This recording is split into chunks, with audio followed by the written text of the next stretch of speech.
नाज़रीन, तीकड़ो माइनर ऐं मीरक माइनर में मुसलसल पानी की शदीद खोट ऐं खाटी न थियण के ख़िलाफ़ आबादगार गुज़िरियल 3 ॾींहंनि खां सरापा एहतजाज बणियल आहिनि। अॼु आबादगारनि समी लिंक रोड ते एहतजाजी मुज़ाहिरो करे टायरनि खे बाहियूं ॾेई रोड ब्लॉक करे छॾियो आहे। उन खां बाद में आबादगारनि एहतजाजी बुख हड़ताली कैंप ते अलामती बुख हड़ताल पिणु कई आहे। एहतजाज कंदड़ आबादगारनि खां पुछूं था त उन्हनि जो छा चवणु आहे। न को वडेरो आयो आहे, न को एसटीओ आयो आहे, न सर्वेर आयो आहे, को बि असां वटि न आयो आहे। असां त मजबूरन लगा वेठा आहियूं। हिते 3 ॾींहं पंहिंजी धुप ते सड़ाइण में वेठा आहियूं। असां ॾे न को आयो आहे, न का फ़ोन थी आहे, न को कामोरो ई को असां वटि आयो आहे।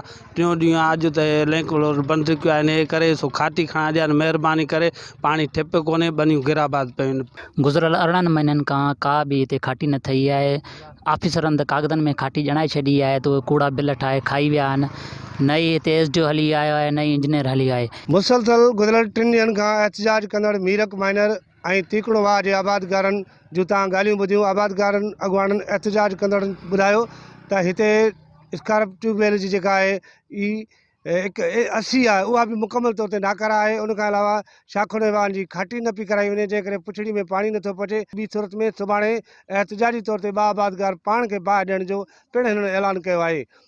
कैमरामैन फयाज़ शेख सां गॾु गुलाम सिंह चांग, सिंध टीवी न्यूज़, हिंगोजा।